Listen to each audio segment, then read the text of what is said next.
They want to send billions of dollars to foreign countries, but they want to slash billions of dollars to help rural hospitals right here in America. That's what the Democrats are proposing in their ransom note. They want to subsidize free health care for people who refuse to work, who are working-age individuals and are healthy and ought to have a job. Yet they threaten the paychecks of the people whose job it is to keep our country safe. They demand this far-left wish list, or else they say they're going to shut down the government at midnight tomorrow. The biggest scam in this ransom note is these COVID-era Biden bonus payments. Democrats are demanding $400 billion to continue these subsidies forever. Well, let's remember that Democrats created these Biden bonus COVID subsidy payments during COVID in 2021. It was part of their reckless tax and spending bill. They passed it when they controlled the House, the Senate, and the White House. At the time that Biden started these bonus payments, most people realized that COVID was already behind us, but that didn't stop them. Democrats extended the payments again in 2022, and they set the expiration date for December of 2025. That's about 3 months from now. Democrats promised at that time when they put them into place that the Biden COVID bonus payments would be temporary. They weren't intended to last forever. Now, the Democrats in their ransom note to the Republicans and to President Trump is they want these temporary payments to go on forever. Mr. President, I have here the House report that came out on this 2021 reckless tax and spending bill. It's called American Rescue Plan 2021. This is a report of the Committee on the Budget, House of Representatives, to accompany H.R. 1319, February 24th, 2021. So I copied, instead of going through the whole 1,000-page document and bringing it here and throwing it on the floor, which is where it belongs, I copied page 215 and 216. What does it say about these bonus payments? They say right here, it applies, quote, during the public health emergency. The public health emergency is over. And it says in the payments, when you turn to the next page, they would go temporarily, temporarily. That's their words, not mine. Well, Mr. President, COVID is over. Joe Biden lost. Democrats are in the minority. These Biden COVID bonus payments, they need to go away as well. They were just one more part of a big government giveaway, and now Chuck Schumer is here demanding that we make these bonus payments permanent. To me, temporary means temporary.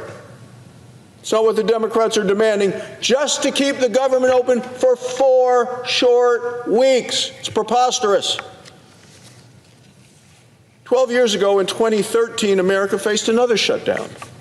At that time, Senator Chris Murphy of Connecticut sent out a press release. 2013, 12 years ago. In his press release, Senator Murphy of the minority party from Connecticut said this. He said, there is a time and a place to debate health care. He went on to say, but not when the funding of the federal government and all the lives that are impacted by it are hanging in the balance. He's not here today to hear those words, but his party needs to recognize that's exactly what they said 12 years ago. And today, Democrats like Senator Murphy are doing the very thing that he condemned here on this floor in his press release 12 years ago. Stunningly, the Democrats want to eliminate, of all things, the $50 billion Rural Health Transformation Fund. This is the fund that Republicans created to keep rural hospitals open. I'm a doctor. I practiced medicine in Wyoming for more than 20 years. I know what affordable, reliable, quality care means to our communities. They're lifelines to small communities. And yet yesterday on Meet the Press, the minority leader, Chuck Schumer, said rural hospitals are closing, so he wants to put the noose around their neck. This makes it worse. He is threatening, as part of his demand, to eliminate the $50 billion set aside for rural hospitals in America. Mr. President, last week I was at home in Wyoming. I attended a ribbon cutting in Pinedale for a new hospital. This is the first hospital ever in Sublette County, Wyoming. The nearest hospital is 85 miles away. There's another one 100 miles away. Depending on in the winter which roads are open, people in that community had to either drive 85 or 100 miles seeking health care. This is going to help the communities in Pinedale. It's going to save lives. It matters to those people. Yet the ransom note from Senator Schumer and the Democrats would shut it down, prevent all of these rural hospitals that are struggling, that we provided for in our comprehensive economic plan that we passed in July. Schumer wants to pull the plug on all of it. It's part of their bill. It's part of the ransom note. It's what the Democrats are trying to do. Let's be honest. The Democrats have a political problem. The far left, their radical wing, is demanding a shutdown of the government. Their caucus is divided. The American people overwhelmingly want the government to remain open, to provide vital services to the people. They know that it costs money to shut down the government. It costs even more to reopen the government. Democrats don't seem to care. What we have here is a clean, bipartisan, continuing resolution to fund the government for the next 7 weeks. The House of Representatives already passed it with a bipartisan vote. And it keeps the government open for 7 weeks at the current funding levels. So it doesn't cut anything. It says, let's just continue to work on appropriations bills. It gives Republicans and Democrats an opportunity to work on the budgeting for next year, the appropriations process, to keep the government open for the next year. President Trump's ready to sign it. It's here before the Senate and time to pass it. Senator Schumer has repeatedly bragged that Democrats never shut down the government when they were in the majority. I would remind the minority leader today that 13 times under Joe Biden, the Senate passed a clean, continuing resolution to keep the government open. We should do the same right now. Senator Schumer ought to remember those 13 times. Today should be no different. If this government shuts down, and it should not, it will clearly be a Schumer shutdown. Thank you, Mr. President. I yield the floor.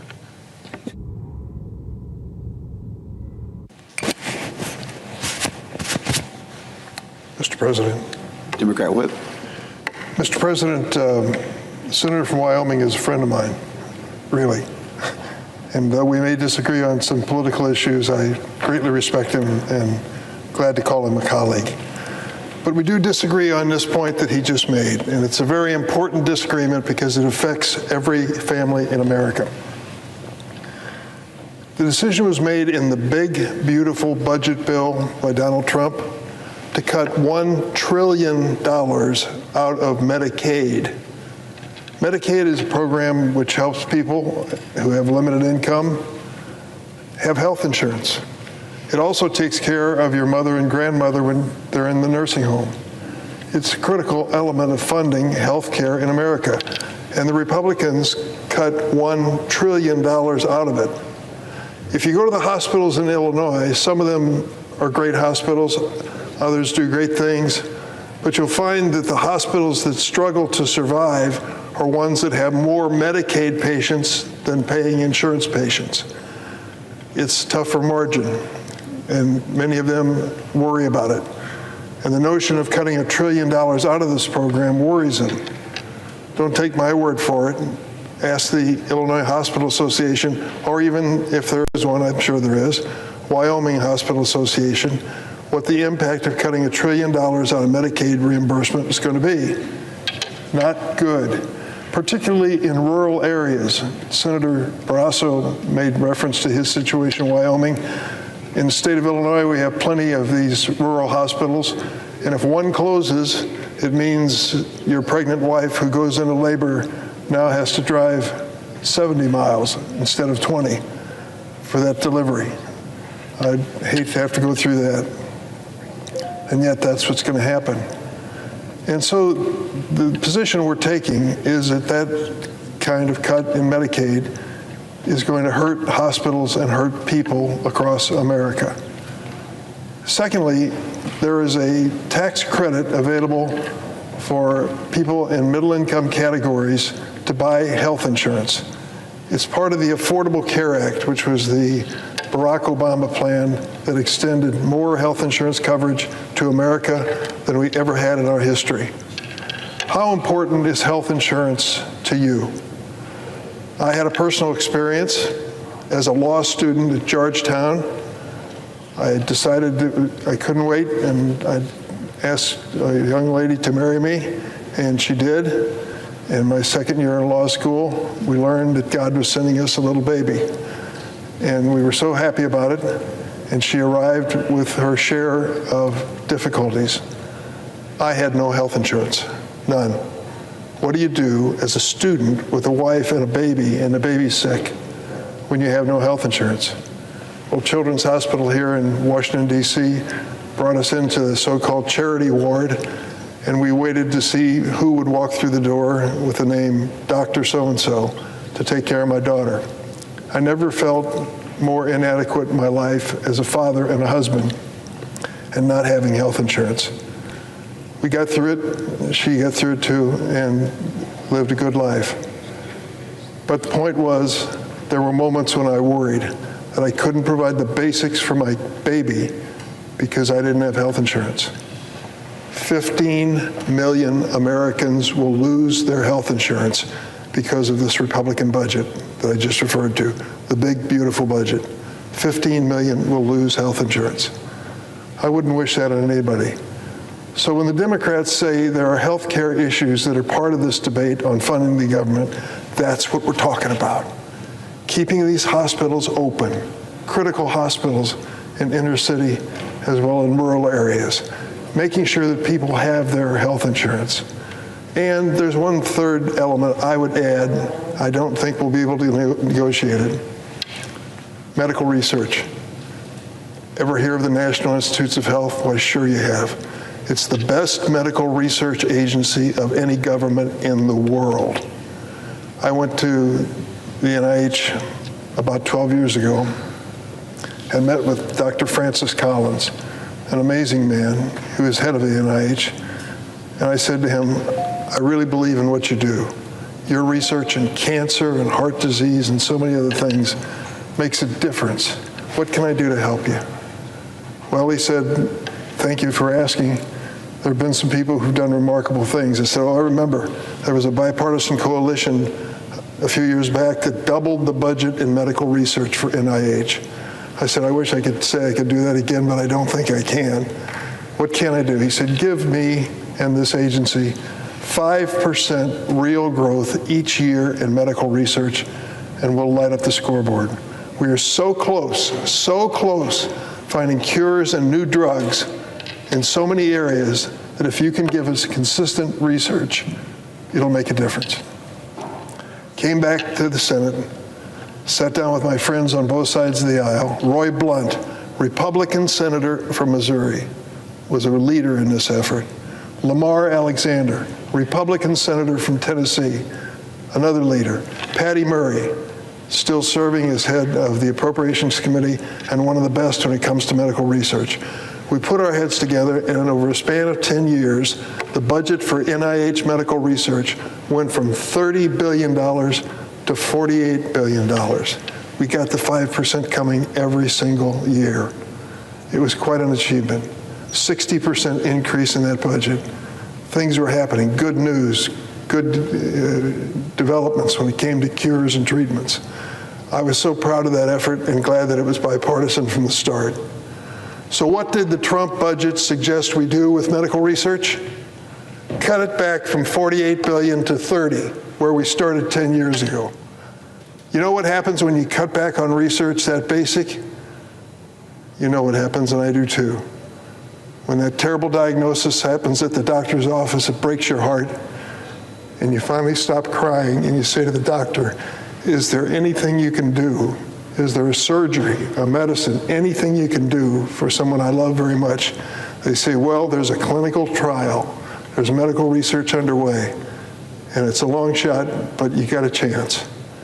It's hope. Medical research is hope. And it's one of the areas where I think Donald Trump's cuts are the most heartless cuts of all.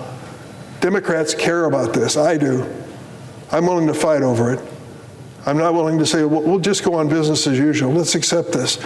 Let's cut back $1 trillion out of Medicaid. Let's take 15 million Americans and take away their health insurance. Let's cut back $18 billion in medical research each year, and we'll say it's just a clean, continuing resolution bill. That's what we're fighting over. Is it important? For me, it's one of the most important things we can do in terms of helping families across America. And let me tell you something that's going on. You should know about it. You will soon if you're covered by it. Health insurance has tax treatment that helps you pay the premiums. It makes a dramatic difference.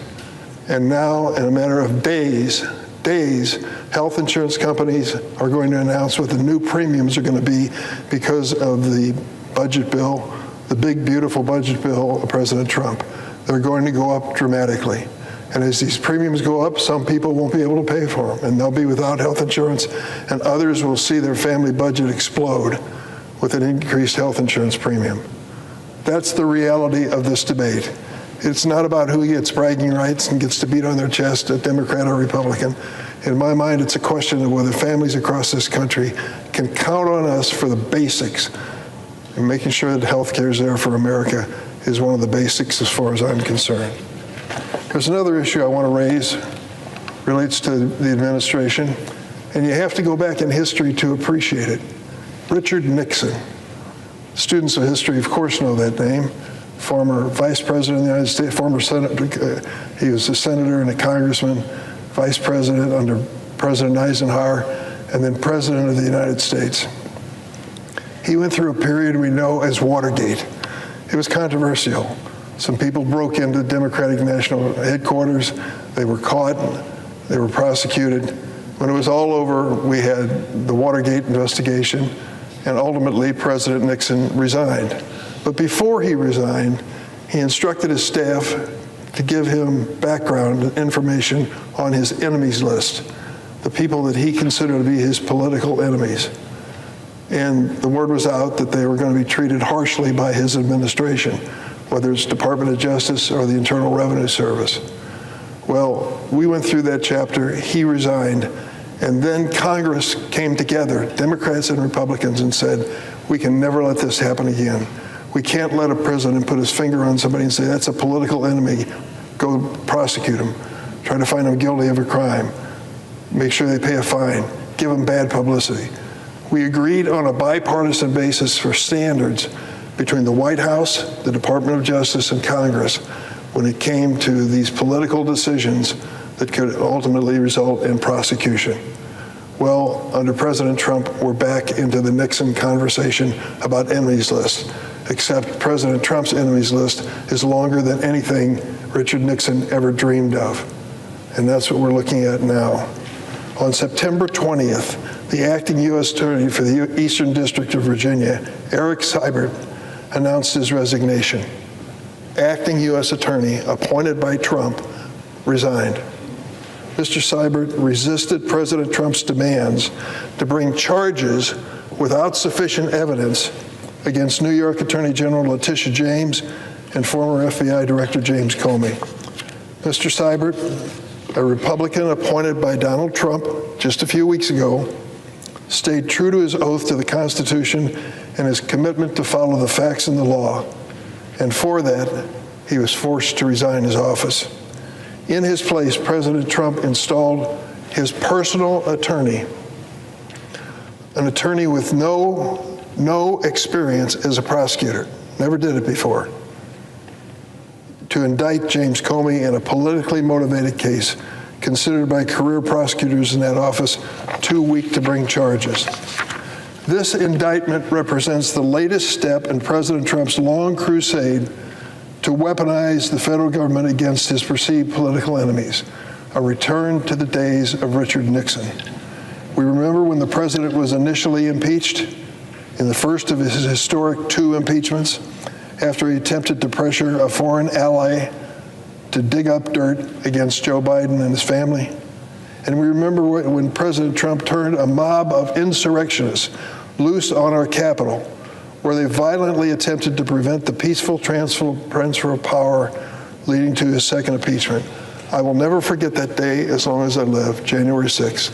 It has been my honor to serve in this chamber 29 years. I've seen a lot. I'm honored to represent a great state like Illinois, but I will never forget that moment when we were sitting here counting the Electoral College votes as to what the American people had decided on the next president. Vice President Pence was presiding. We were seated in our chairs. I noticed something unusual. Those two doors opened, and 4 or 5 people walked in up to the vice president and literally yanked him out of his chair and took him out the door. We knew there was a political demonstration outside, but all of a sudden it turned bad and scary and dangerous. The Capitol Police came in and announced to us seated in this chamber, stay in your desks. We're going to make this a safe chamber in the Capitol.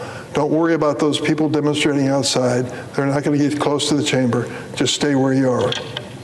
We looked at one another and thought, what's next?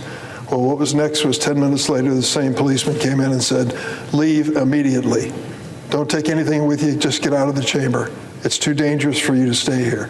And we all, Democrats and Republicans, filed out those doors. You know what happened next. The insurrectionists took over this building. It was one of the most embarrassing moments in the history of the United States Capitol building.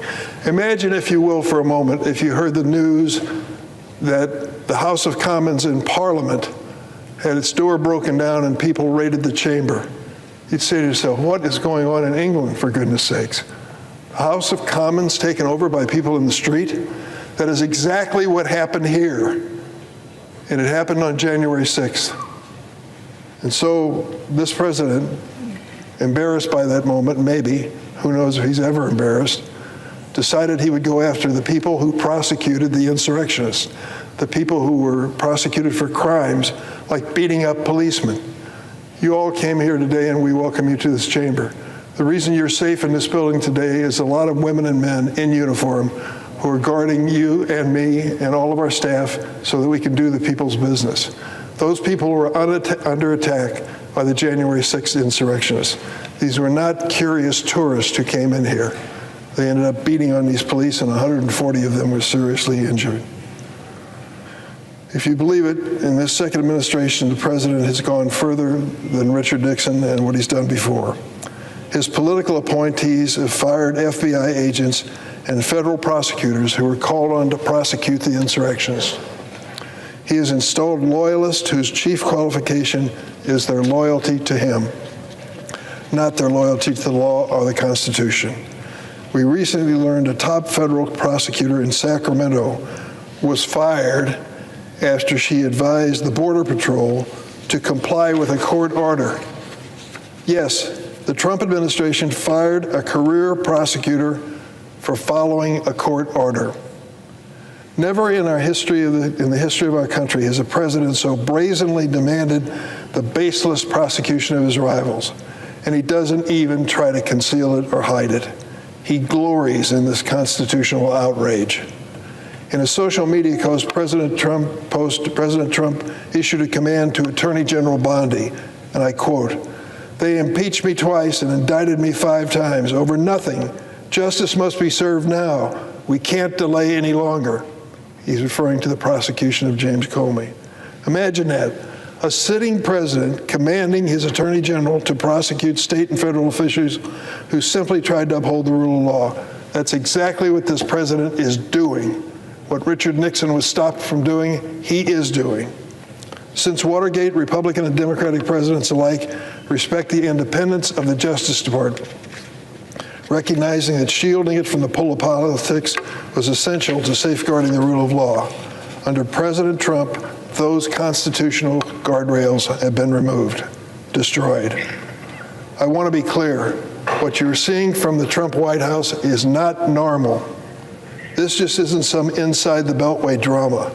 If the president can turn the Department of Justice and the FBI into his own personal police force to target his political enemies, he can just as easily turn it against ordinary Americans. And the dam is already starting to break. The president sent active duty forces into Los Angeles earlier this year to put down protests of his administration's cruel immigration raids. He threatened to make war on the city of Chicago, which I'm honored to represent, by sending forces into that city as well as Memphis, Tennessee, and has now ordered the military to Portland with authorization to use, quote, full force in Portland, Oregon. The governor of Oregon, the mayor of Portland said what the president said about being at war and unlivable is just plain wrong, and yet he does it. It's a slippery slope into authoritarianism. Once DOJ and our military have been politicized, there are few guardrails left. So while today it's Letitia James and James Comey who are the targets, tomorrow it could be our fellow citizens who dare to even criticize the policies of the Trump regime. That is the risk we face and the danger that lies ahead in this perilous moment. That's why I've opened an investigation calling for answers from Attorney General Bondi, including making available several Trump-installed loyalists for questioning. The American people deserve to know if the chief law enforcement agency of the United States is following the Constitution or pursuing political revenge. Let me end this.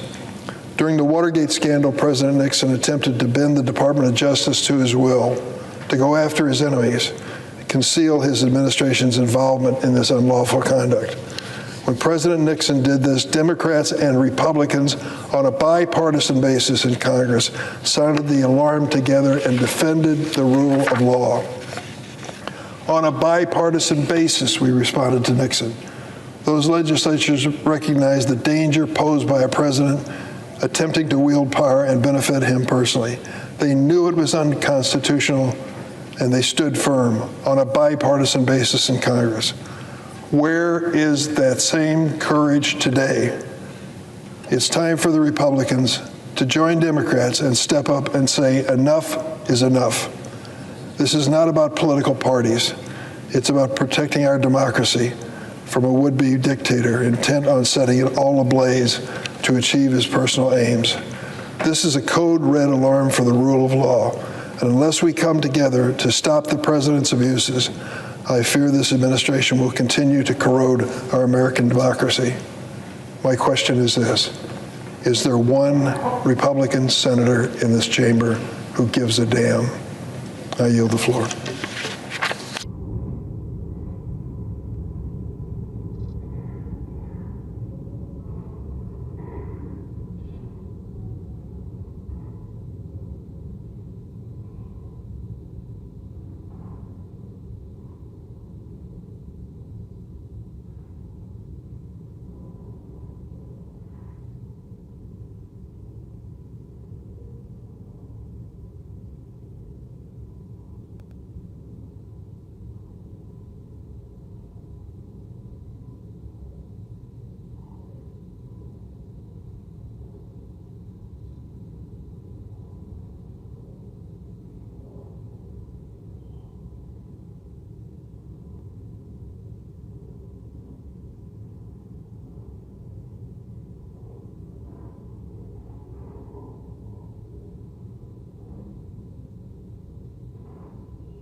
The senator from Texas.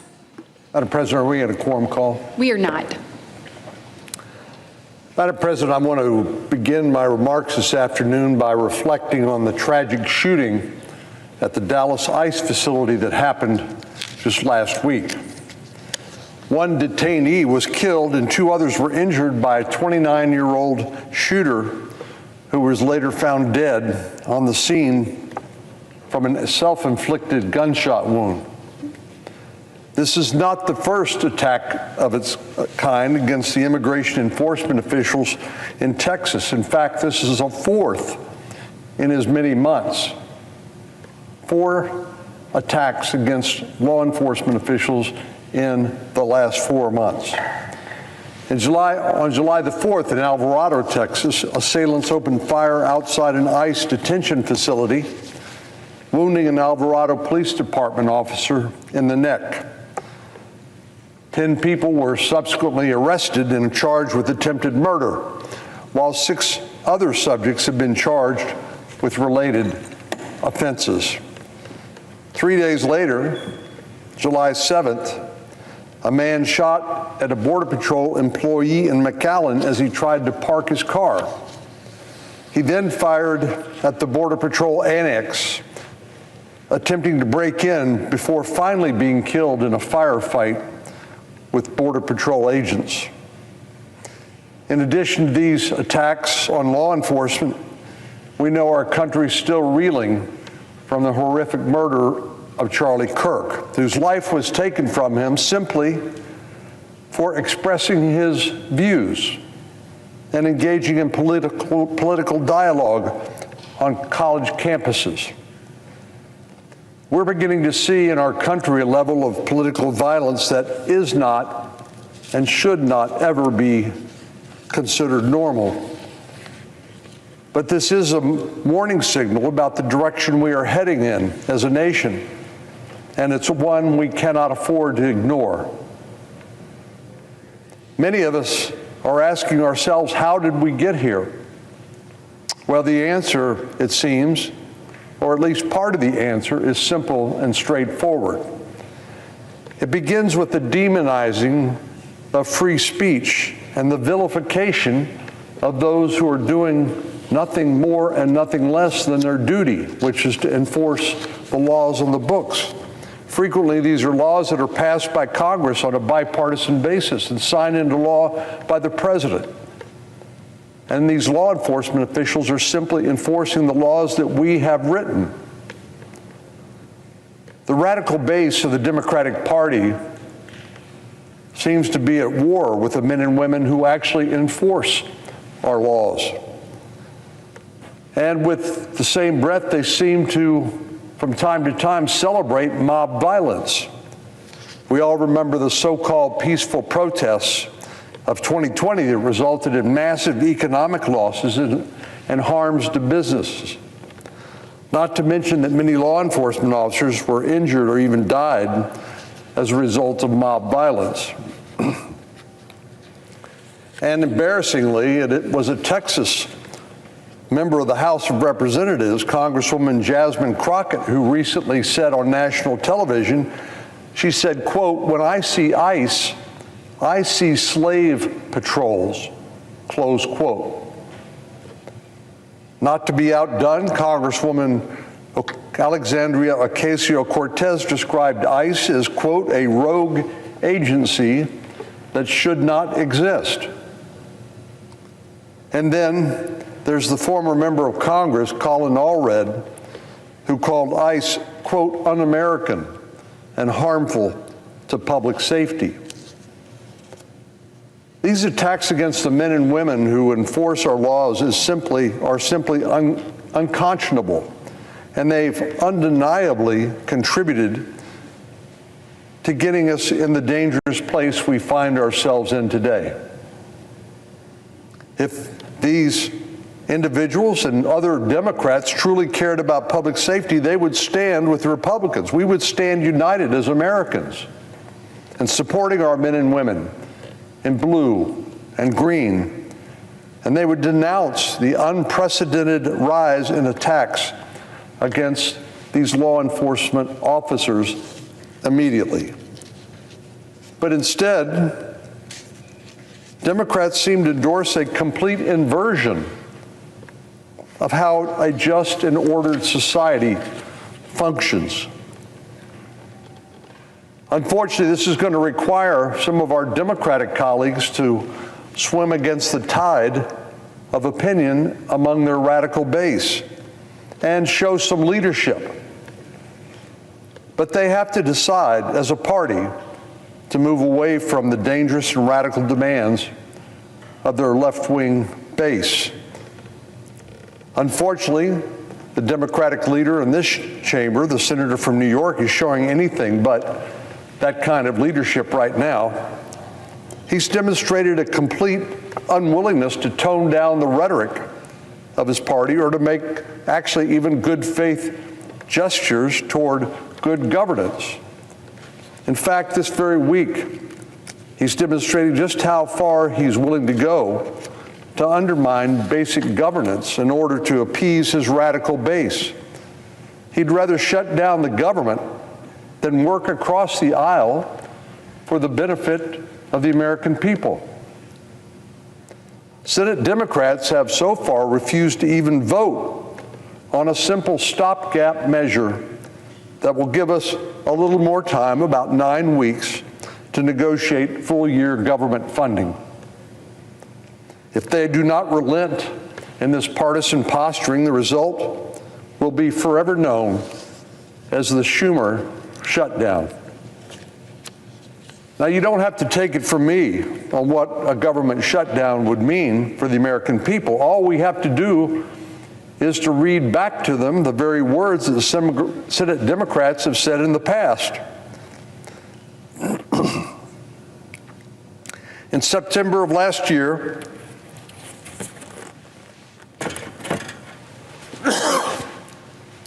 when the shoe was on the other foot,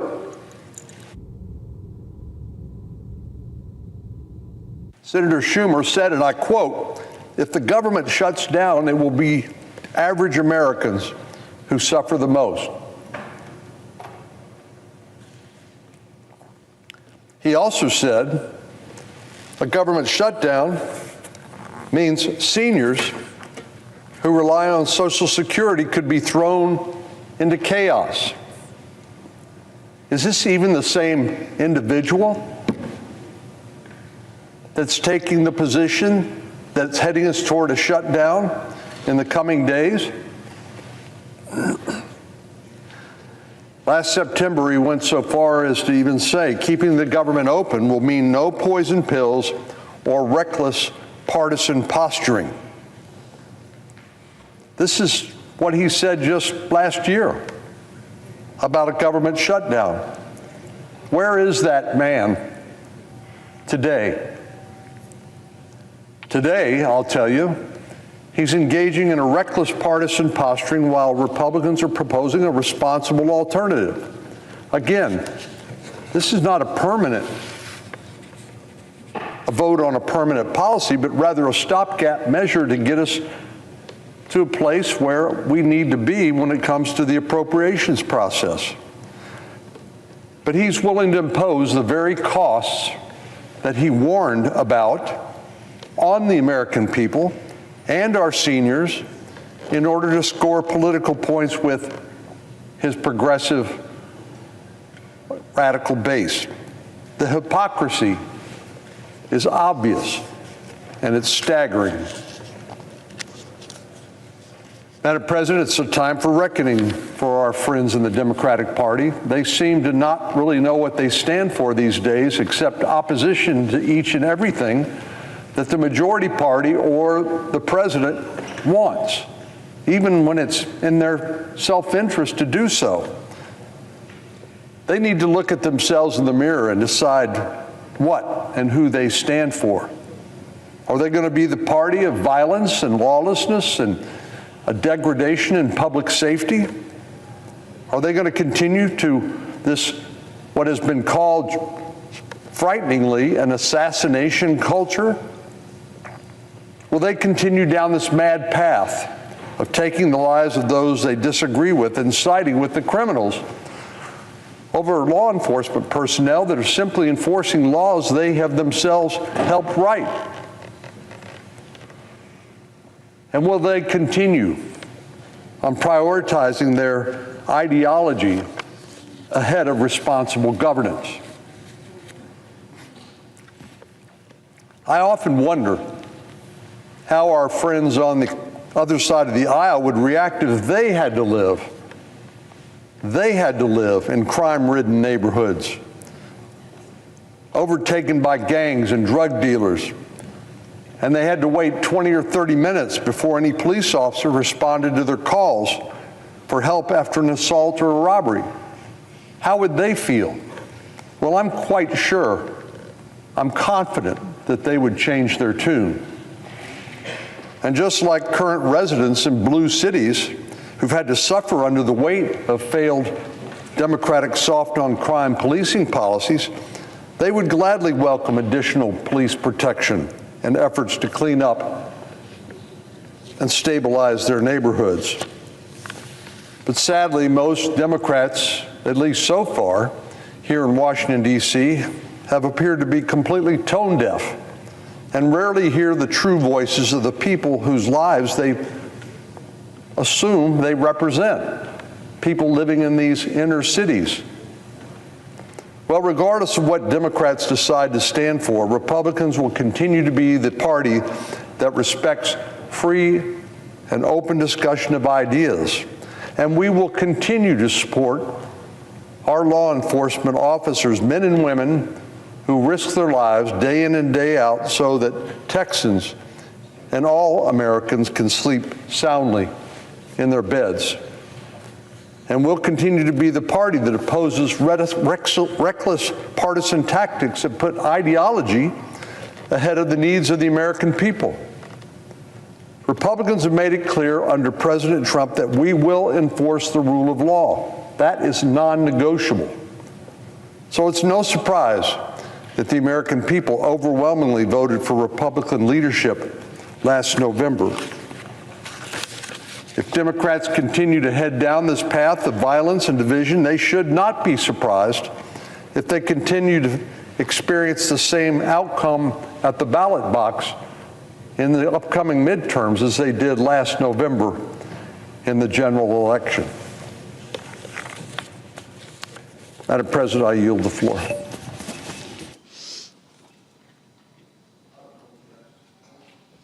The clerk will call the roll. Ms. Alston-Brooks.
met with the president for the first time since all of these issues started, even though we have requested repeated meetings with Leader Thune, Speaker Johnson, and the president. We have very large differences on health care and on their ability to undo whatever budget we agree to through rescissions and through impoundment, as well as pocket rescissions. And I think for the first time, the president heard our objections and heard why we needed a bipartisan bill. Their bill has not one iota of Democratic input. That is never how we've done this before. When I was leader, we negotiated 4 times with Republicans, and we never had a shutdown. And so it's up to the Republicans whether they want to shut down or not. We've made to the president some proposals. Our Republican leaders will have to talk to them about them, but ultimately he's the decision maker.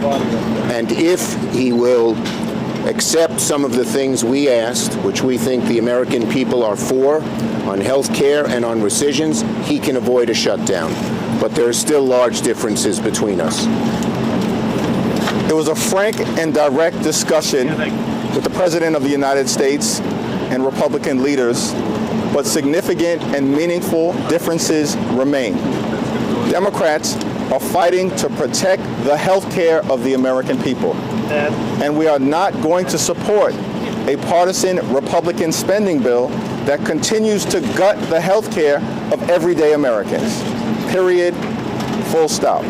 There's a Republican-caused health care crisis that is causing hospitals and nursing homes and community-based health clinics all across the country, in rural America, urban America, small-town America, the heartland of America, and black and brown communities throughout this country.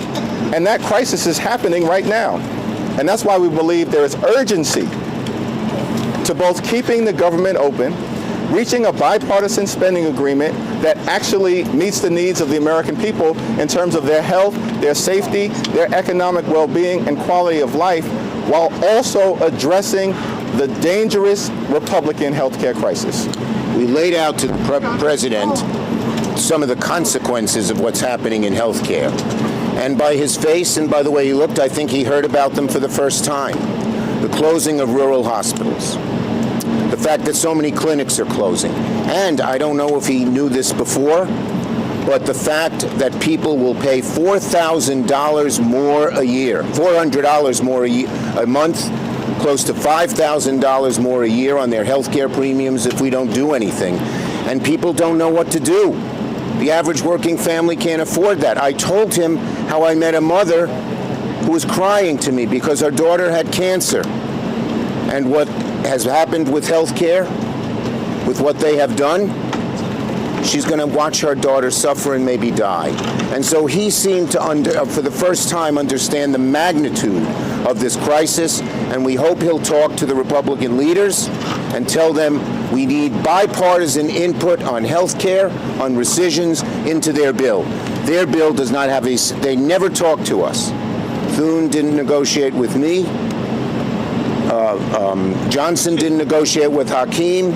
And on the key issues, the Appropriations Committee, which has talked about 3 of the smaller bills, they're good bills, they said the appropriators couldn't agree and said kick it up to the 4 leaders. They still haven't talked. Yeah, let me say, we're deadly serious about addressing the Republican-caused health care crisis because it's a deadly serious issue for the American people.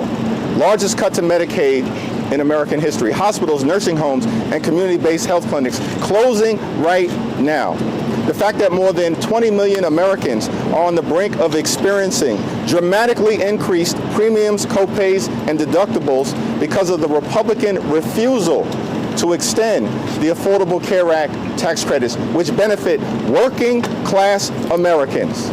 And we pointed that out. I pointed that out. Working-class Americans, their health care, that's what we're fighting to preserve, to defend, and to strengthen. Thank you. Question? Yeah, we're going to take questions or not? No. Yeah. Okay. Thank you, everybody.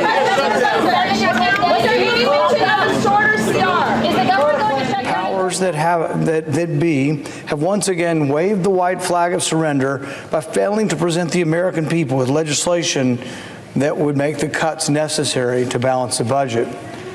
Under the proposed continuing resolution or the automatic continuing resolution we will vote on tonight, the budget never balances. Even if you take it out, as far as the eye can see, revenue will never meet expenditures. So it's just not something I can support, and I don't think it's a conservative proposal. Spending has gotten so out of control that this freeze, even over a decade, doesn't put a dent in the deficit. Presidents of both parties pay lip service to the idea that the national debt must be addressed, and yet it gets worse under both parties. People ask me, whose fault is it, Republicans or Democrats? And I just say yes. It's both parties. The right. Well, good afternoon, everybody. We just had a very frank conversation with the Senate and House Democratic leadership. Look, the principle at stake here is very simple. We have disagreements about tax policy, but you don't shut that government down. We have disagreements about health care policy, but you don't shut the government down. You don't use your policy disagreements as leverage to not pay our troops, to not have essential services of government actually function. You don't say the fact that you disagree about a particular tax provision is an excuse for shutting down the people's government and all the essential services that come along with it. If you look at what Chuck Schumer has said in the past consistently, it's whatever our disagreements are, let's negotiate with them, let's talk about them, let's figure out a bipartisan solution, but you don't shut the government down. In other words, you don't put a gun to the American people's head and say, unless you do exactly what Senate and House Democrats want you to do, we're going to shut down your government. That's exactly what they're proposing out there. Now, we have to remember, they're very frustrated. They say that they're very frustrated about the fact that this negotiation has not taken place until today. But if you look at the original thing they did with this negotiation, it was a $1.5 trillion spending package, basically saying to the American people, we want to give massive amounts of money, hundreds of billions of dollars to illegal aliens for their health care, while Americans are struggling to pay their health care bills. That was their initial foray into this negotiation. We thought it was absurd. We told them it was absurd, and now they come in here saying that if you don't give us everything that we want, we're going to shut down the government. We think that's preposterous. We think it's totally unacceptable, and we think the American people are going to suffer because these guys won't do the right thing. Now, I want to make one final point here. You will hear a lot from Senate Democrats, from House Democrats about the fact that American health care policy is broken. Well, we know that American health care policy is broken. We've been trying to fix it for the 8 months that we've been in office, but every single thing that they accuse about being broken about American health care is policy that Democrats have supported for the past decade. So if they want to talk about how to fix American health care policy, let's do it. The Speaker would love to do it. The Senate Majority Leader would love to do it. Let's work on it together, but let's do it in the context of an open government that's providing essential services to the American people. That's all that we're proposing to do, and the fact that they refuse to do that shows how unreasonable their position is. I think we're headed to a shutdown because the Democrats won't do the right thing. I hope they change their mind, but we're going to see. I'll let the Speaker say a few words. Thank you, Vice President Vance. I want to thank the President as well. They showed strong leadership today. They invited the 4 leaders over here because the President is operating in good faith, and he demonstrated that very well. The problem is that Chuck Schumer and Leader Jeffries refuse to acknowledge the simple facts. Let's review what the simple facts are. As the Vice President was saying, this is the common sense thing to do. This is the right thing to do. This is the simple thing to do. By way of review, the House is getting back to the way the regular appropriations process is supposed to work. 12 separate appropriations bills passed through the House Appropriations Committee, 3 off the floor. The Senate doing their work as well. All this in bipartisan fashion, by the way. They passed 3 bills in the Senate. Those bills don't match up exactly. So for the first time in years, since 2019, you have a conference committee that is being constituted between the House and the Senate. This is the way a bill becomes a law. They work out the differences. All this is happening in bipartisan fashion. The problem is we've run out of clock. September 30th is the end of the fiscal year, so we need a little more time. So what we did in the Republican majority is the right, responsible, simple thing. A clean, continuing resolution, a short-term, nonpartisan continuing resolution. It's only 24 pages in length. Leader Thune has a copy if you want to see the exhibit. There's nothing partisan in here. No policy writers, none of our big party preferences, because we want to do the right thing by the American people and allow more time for negotiation. Now, there's a reason that Chuck Schumer and Hakeem Jeffries have come out here and stomped the feet saying that they can't go along with this. They're trying to bring in extraneous issues. They issued a counter proposal. You should go take a look at what they requested. $1.5 trillion in new spending that is unrelated to the ongoing appropriations process. They wanted to, as you said, restore taxpayer-funded benefits, okay? Hard-working taxpayers in America.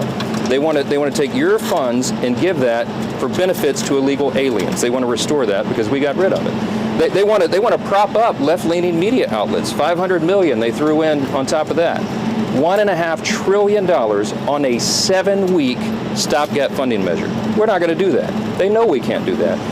And we never have in the past. During the Biden administration, there were 13 threatened shutdowns. The Republicans in the minority did the right thing. We kept the government open. We're simply asking for the Democrats to do the same.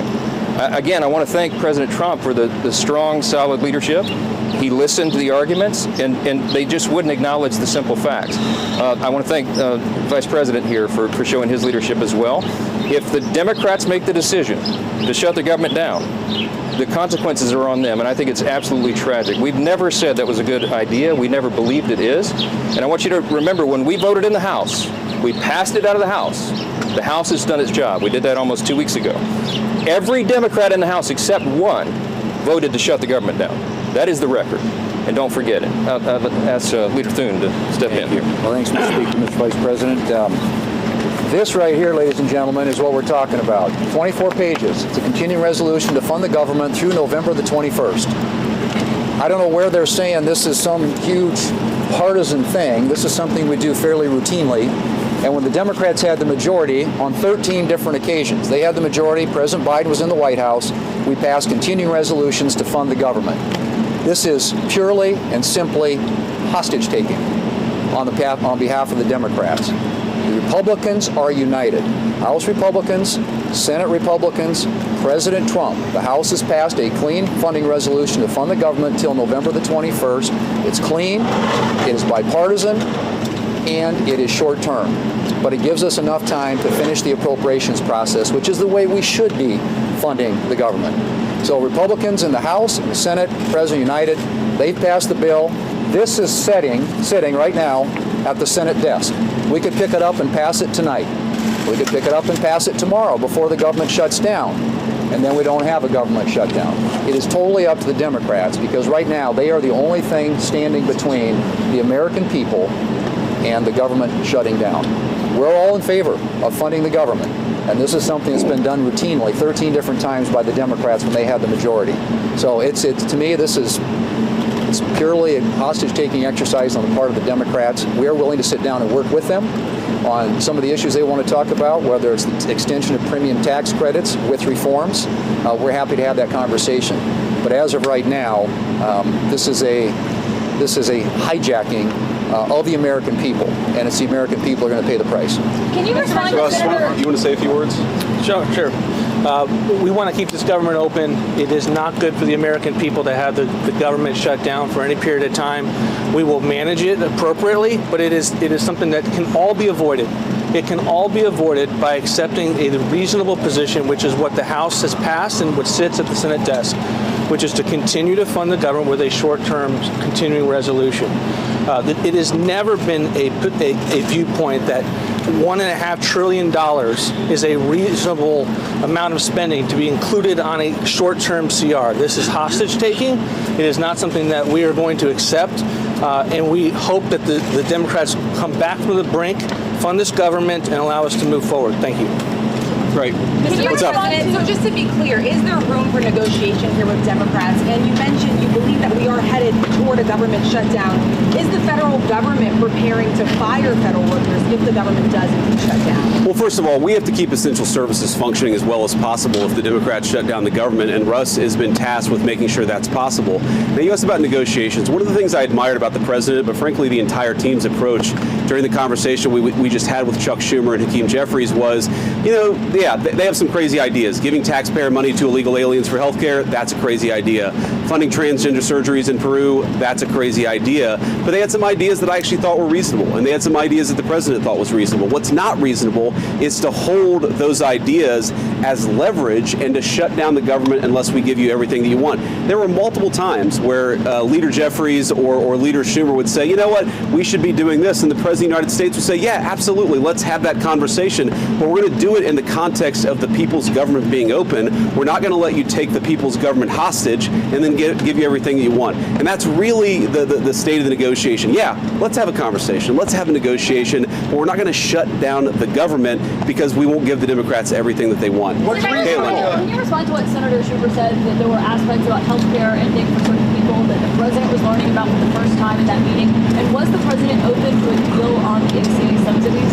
Well, I'm highly skeptical that the president was learning about it for the first time, thanks to Chuck Schumer. But what I will say is, look, we have put a $50 billion rural hospital fund into the big beautiful bill that we passed a few months ago, because we know that under Biden administration's policies, there are a lot of small town hospitals, a lot of rural health care that was getting shut down and that was struggling. We're trying to fix that problem. In fact, we're happy to work with Democrats to fix that problem. We want to work across the aisle to make sure that people have access to good health care. We are not going to let Democrats shut down the government, take a hostage, unless we give them everything that they want. That's not how the people's government has ever worked. That's certainly not how it's going to work under the Trump administration. Can I add one thing? Go ahead, please. This is very important on health care. Their counterproposal, what Chuck Schumer and Hakeem Jeffries are demanding, is that they claw back the $50 billion that we put into the rural hospital support structure. They want to take that back.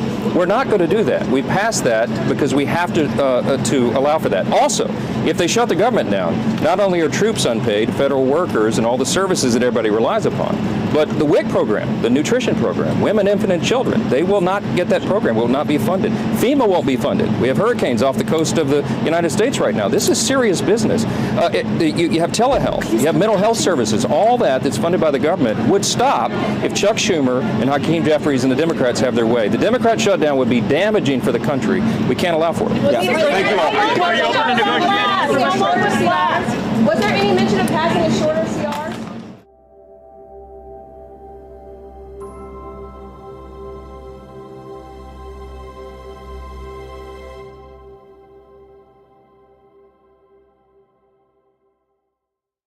Ago that my colleagues, at least on this side of the aisle, stood united in opposition to this fiscal recklessness. It wasn't that long ago that we drew a line in the sand on debt and the debt ceiling, that we demanded spending caps, that we said we wouldn't mortgage our children's future to fund today's political convenience. Now some seem content to roll over and lock in the very policies that we ran against. I won't do that. And I won't urge my colleagues to do that either. We can't claim to be fiscal conservatives while voting for more and more debt. We can't claim to be this great opposition to the Biden spending levels and then vote the Biden spending levels in. We can't claim to not like deficit spending and then vote for spending that will inevitably lead to another $2 trillion in debt next year. This country can't afford to write another blank check. We can't afford to lock in the fiscal mistakes of the past. We need real reform. We need it now.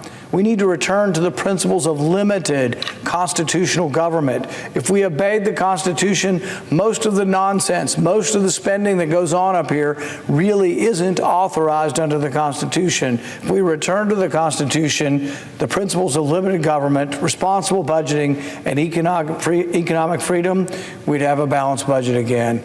We need to start today.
With respect to the Walls nomination and calendar number 161, Senate 2806. Without objection. That's it.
The senator from Mississippi. We had a quorum call. We are not.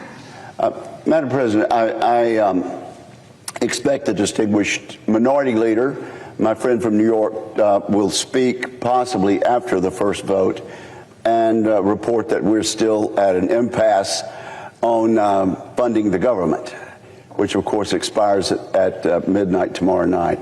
At that point, I want to implore my colleagues on this side of the aisle, and particularly the Democratic leader, to agree that while we're at an impasse, there is still very, very important business to attend to, and that is the NDAA, the National Defense Authorization Act, which, as the President knows, has been reported from the Senate Armed Services Committee some months ago by an overwhelming majority vote, with only one dissenting vote.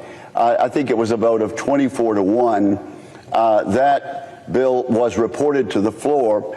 Our side of the cloakroom has run several hotlines, and we've been ready to go now for several days. Our disappointment has been that while the distinguished ranking member of the Armed Services Committee has been willing to proceed, and a number of our friends on both sides of the dais, Republican and Democrat, on the Armed Services Committee have been willing to proceed, we don't have engagement yet from the minority leadership. And so I simply want to express aloud what I hope I can engage the senator from New York about when he does speak.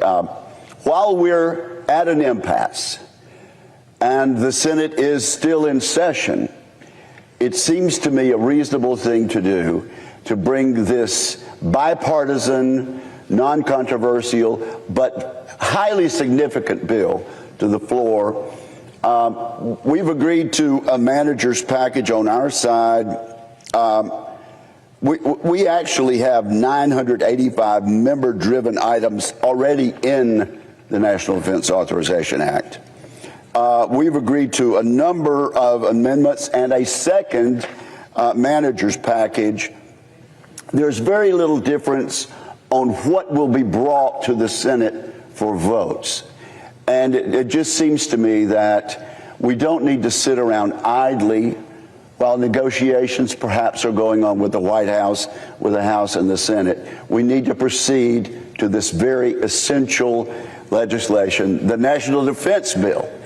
And if we could get that done this week, I think it would show to our constituents back home in both parties, independent, Republican and Democrat, that we are serious about the business of protecting the United States, enacting this very important legislation, the changes we need so that we're not doing last decade's type of national defense, but doing our job under the Constitution to make sure the United States is strong. So I would make that request to my Democratic friends and to my Republican friends, most of whom on our side are ready to proceed and have been ready to proceed on the National Defense Authorization Act.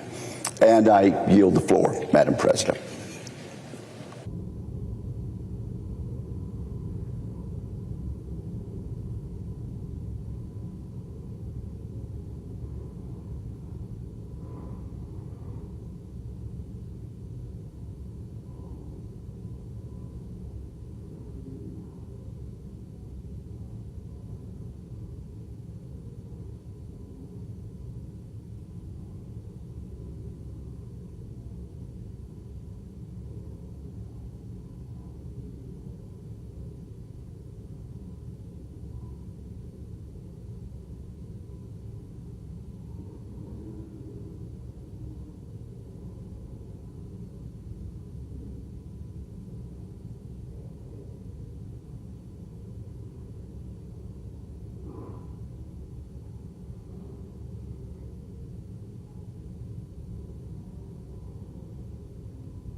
Motion to invoke cloture.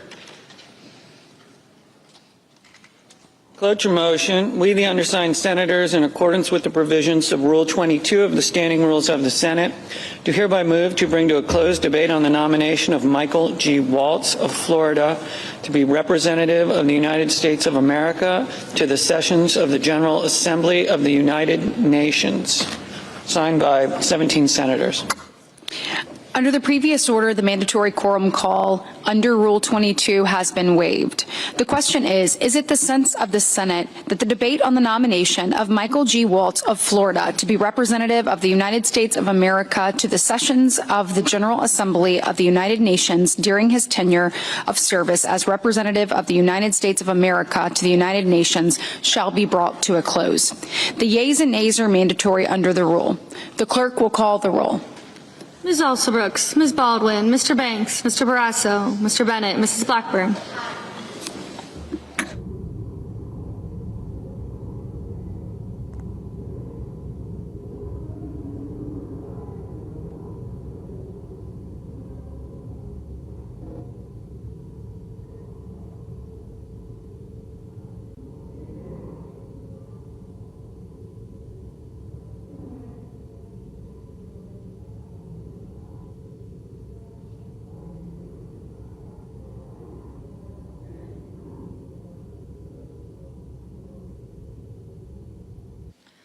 Mr. Blumenthal, Ms. Glenn Rochester, Mr. Booker, Mr. Bozeman, Mrs. Britt.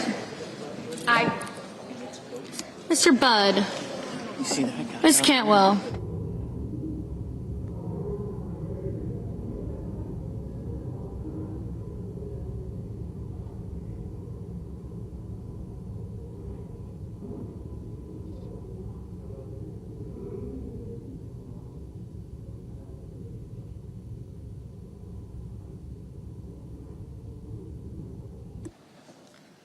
Mrs. Capito, Mr. Cassidy,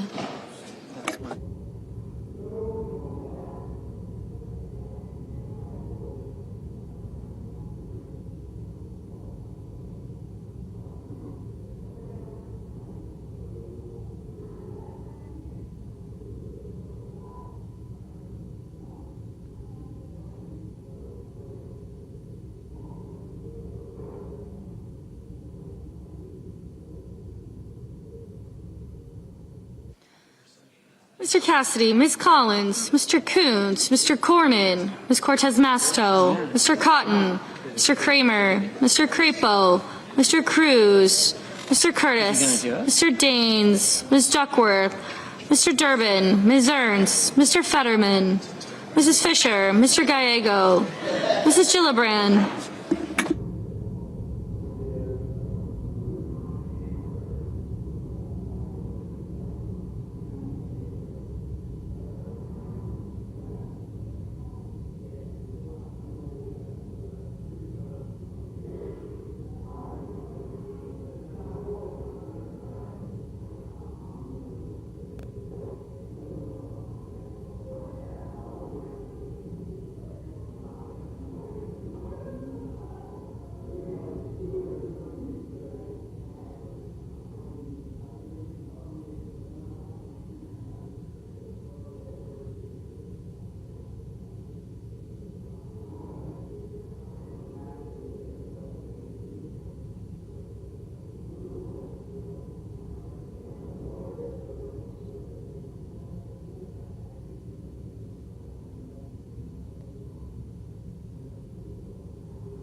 Gillibrand, Mr. Graham, Mr. Grassley, Mr. Haggerty, Ms. Hassan, Mr. Hawley, Mr. Heinrich, Mr. Hickenlooper, Ms. Hirono, Mr. Holven, Mr. Husted, Mrs. Hyde-Smith, Mr. Johnson, Mr. Justice, Mr. Kane, Mr. Kelly, Mr. Kennedy,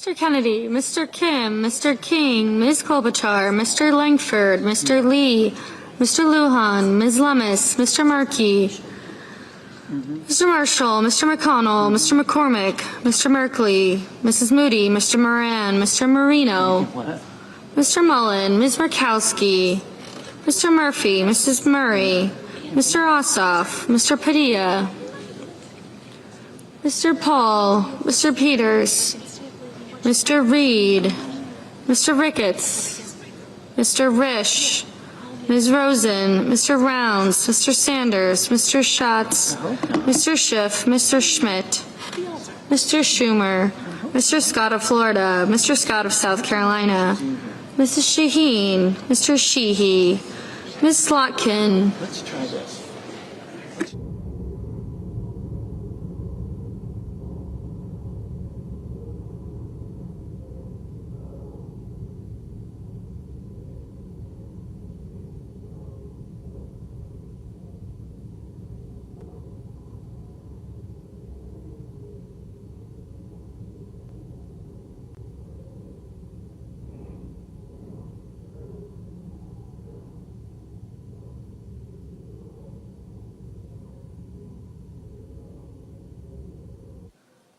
Ms. Smith, Mr. Sullivan, Mr. Thune, Mr. Tillis,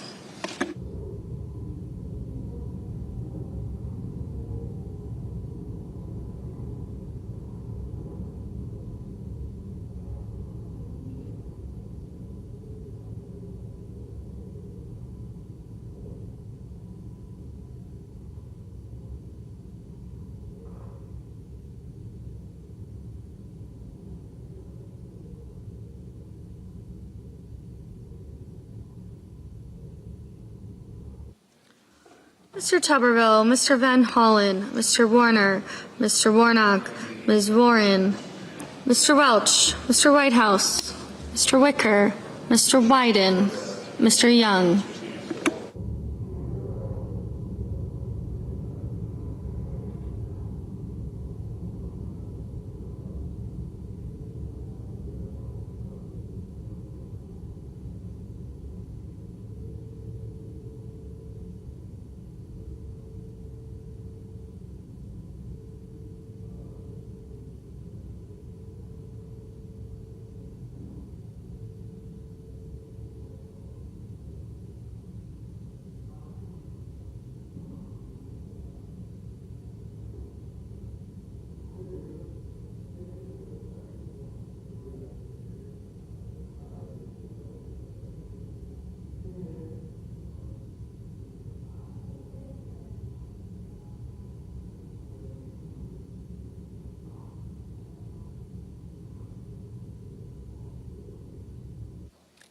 Senators voting in the affirmative: Blackburn, Britt, Cornyn, Crapo, Daines, Fetterman, Fisher, Grassley, McCormick, Tillis, and Wicker.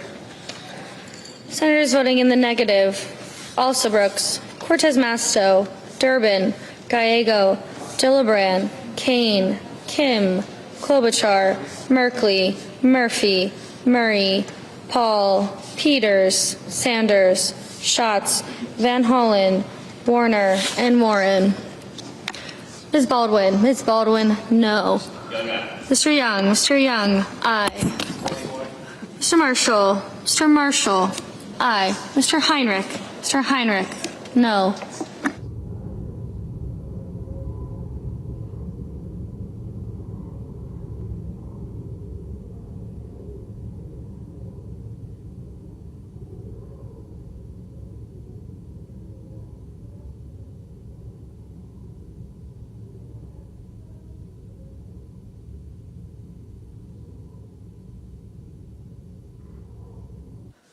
Mr. Budd?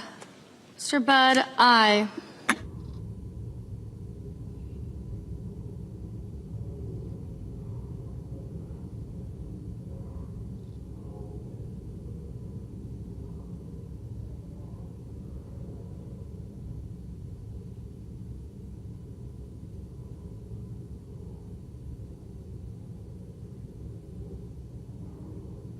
Mr. Marino? Mr. Marino, aye.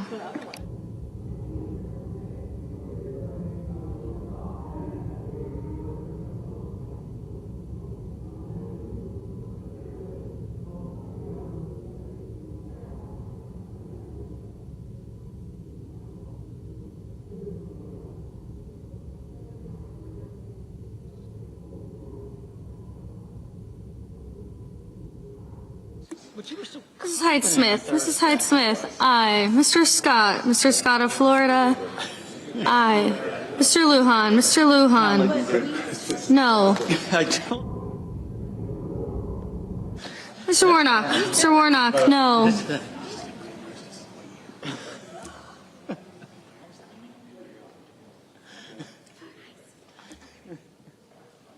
Mr. Langford, aye.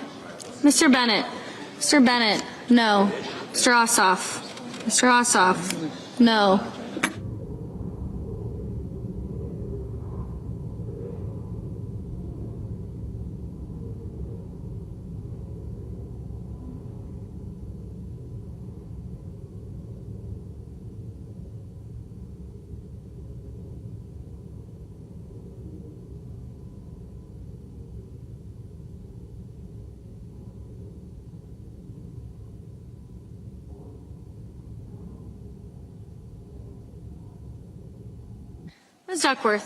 Ms. Duckworth, no.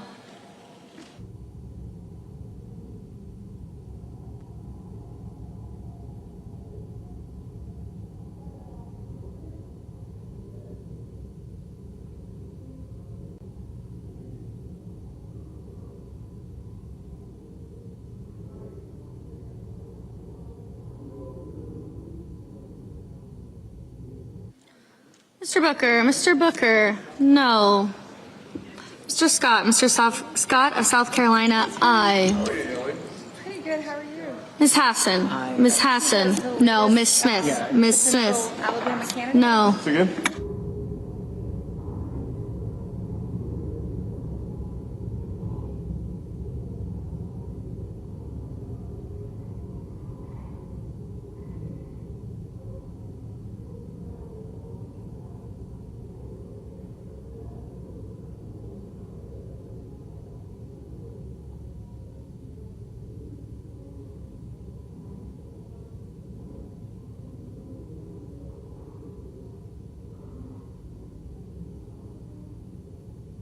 Mrs. Capito, aye. Mr. Sullivan, aye.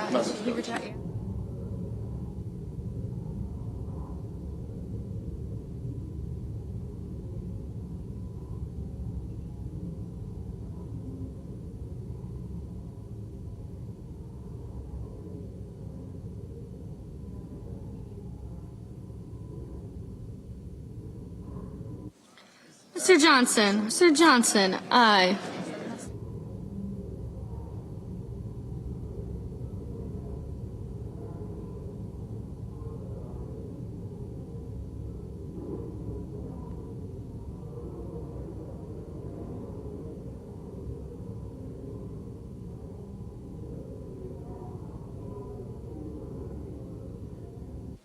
Ms. Cantwell, no. Mr. Reed, no. Mr. Barrasso. Mr. Barrasso. Aye.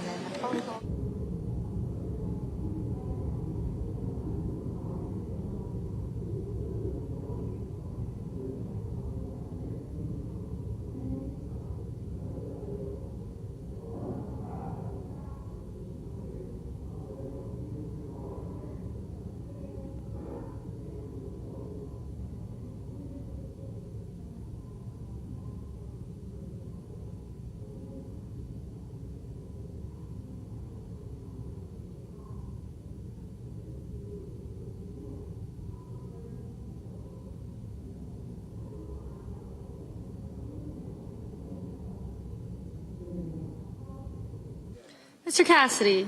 Mr. Cassidy. Aye. Mr. Justice. Mr. Justice. Aye. Make a field trip to come.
Mr. Padilla.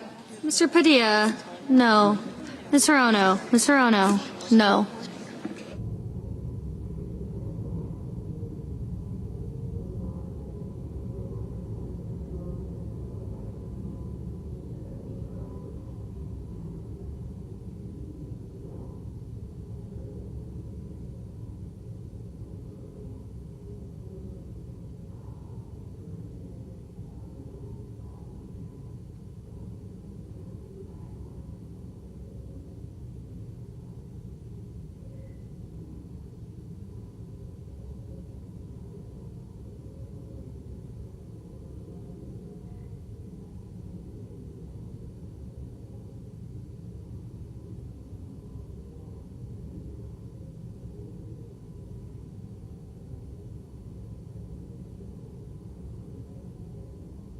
Mr. Kramer. Mr. Kramer. Aye.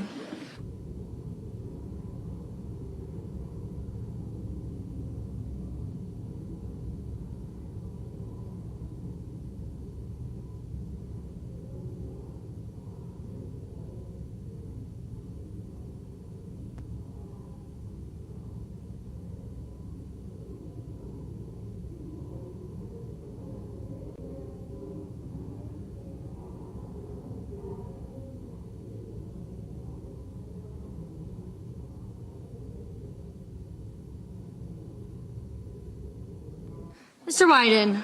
Mr. Wyden. No. Mr. Welch. Mr. Welch. No. Ms. Collins. Ms. Collins. Aye. I made salmon in honor of you.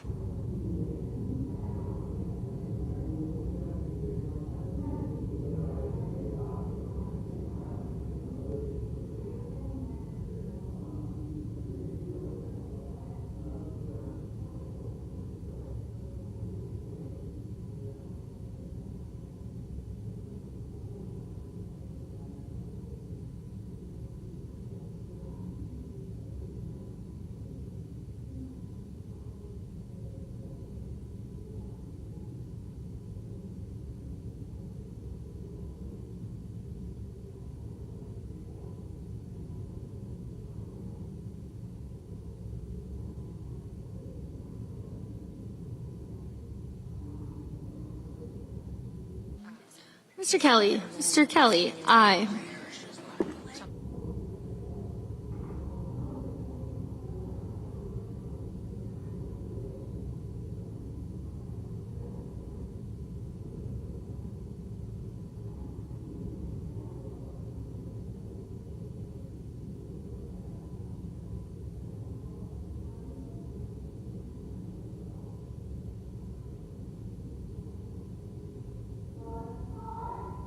Ms. Lummis. Ms. Lummis, aye.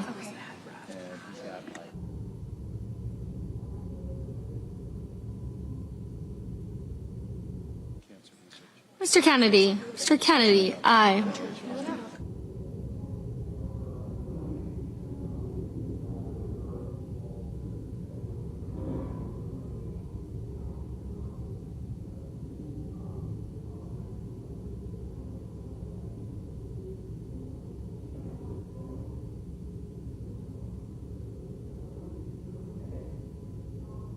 Mr. Banks.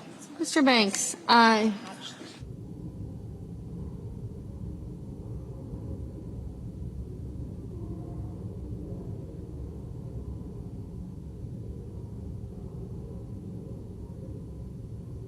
Ms. Ernst. Ms. Ernst, aye. Ms. Blunt Rochester. Ms. Blunt Rochester, no.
Mr. Graham. Mr. Graham, aye.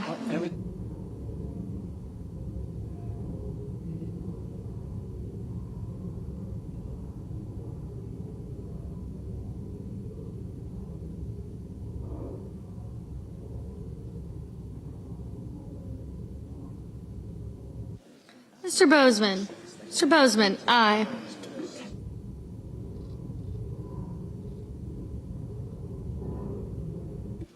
Mrs. Moody.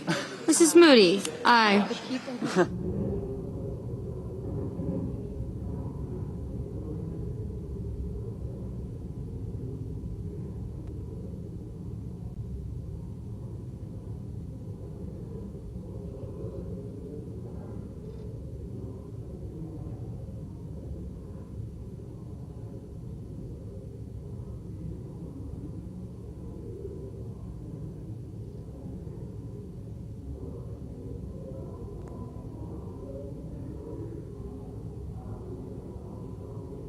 Mr. Markey. Mr. Markey, no.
Mr. Moran.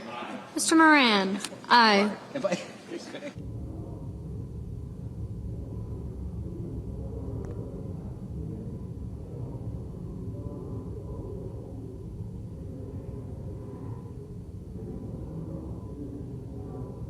Ms. Rosen. Ms. Rosen. No.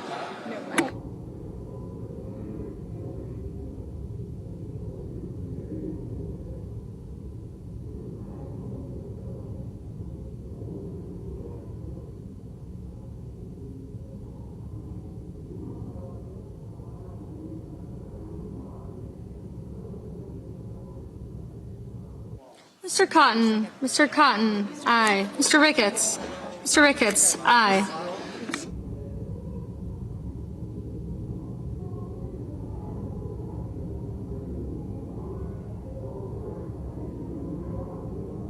Mr. Mullen. Mr. Mullen. Aye.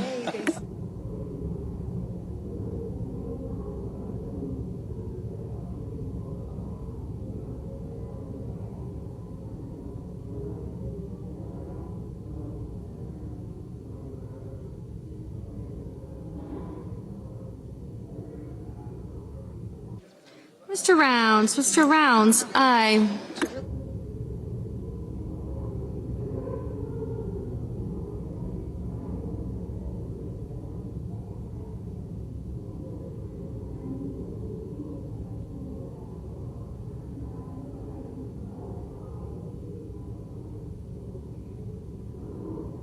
Mr. Husted. Mr. Husted. Aye. Mr. Schmidt. Mr. Schmidt. Aye. Mr. King. Mr. King. No. Mr. Hickenlooper. Mr. Hickenlooper. No. Mrs. Shaheen. Mrs. Shaheen. Aye.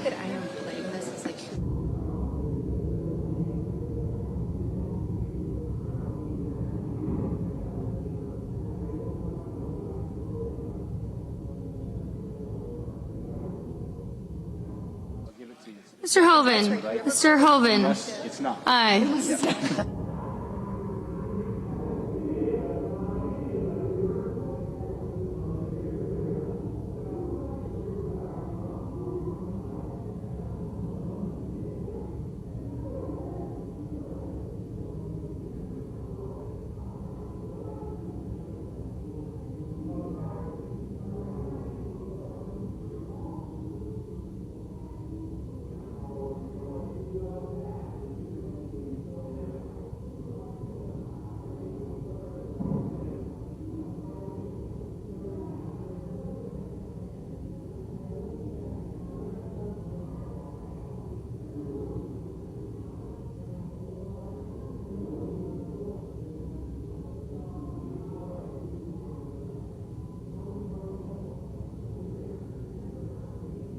Mr. Coons. Mr. Coons. No.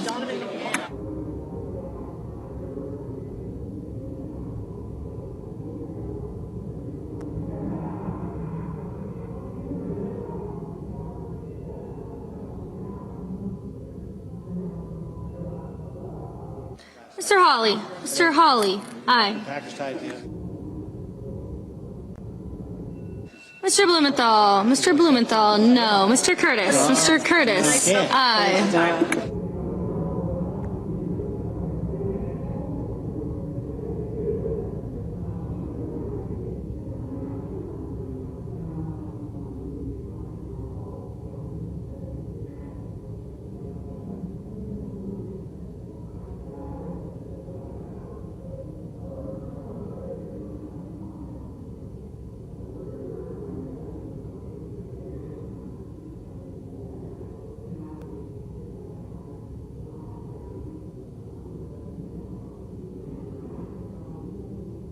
Mr. Schiff.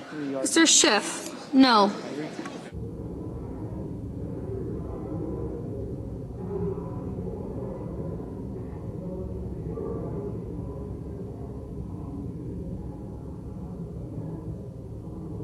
Mr. Haggerty. Mr. Haggerty. Aye.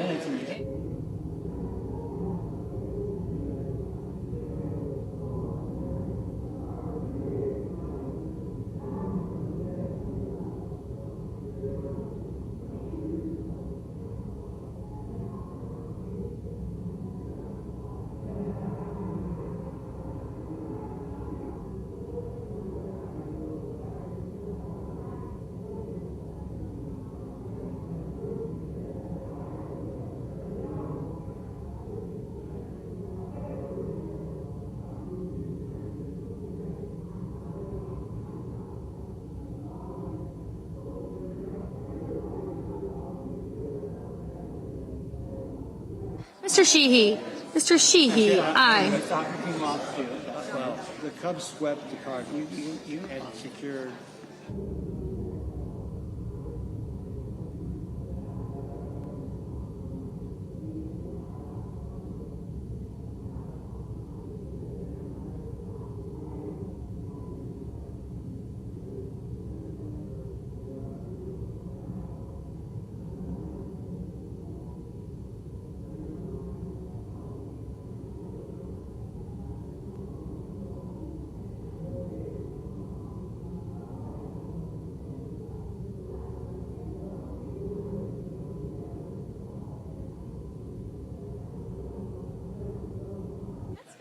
Mr. Lee, aye.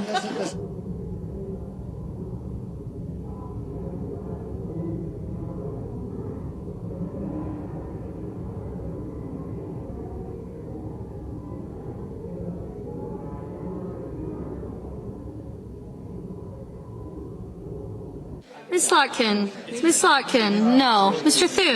Thune, aye.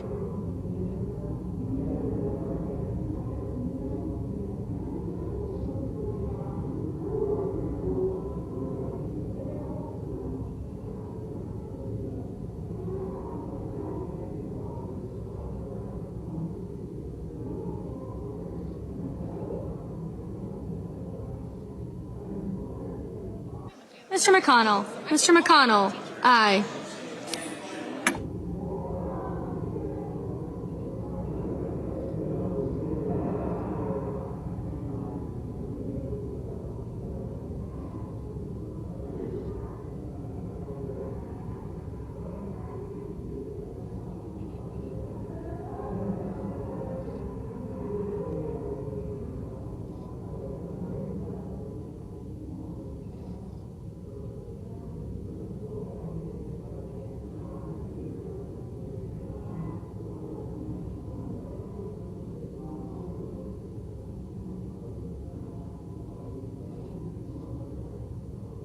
Ms. Rakowski, aye.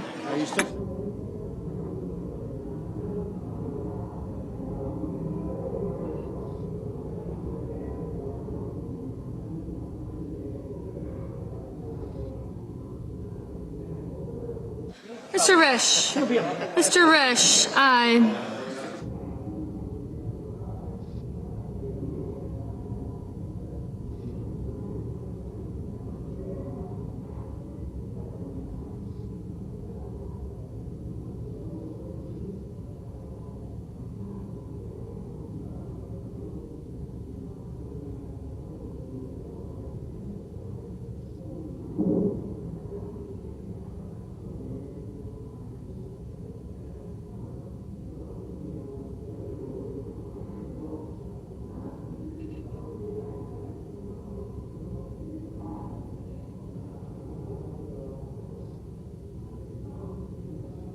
Mr. Whitehouse, no.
Mr. Schumer.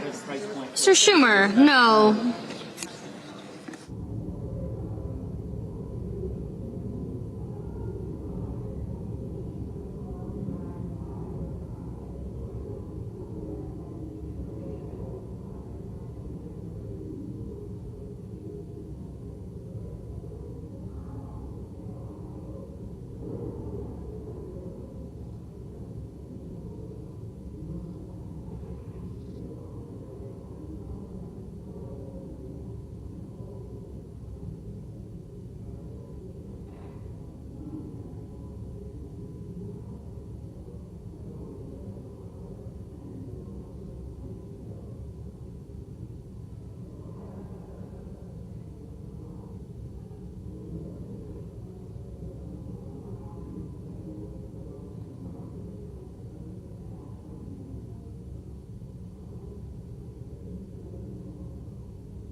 Mr. Cruz, aye.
On this vote, the yeas are 54, the nays are 45, and the motion is agreed to.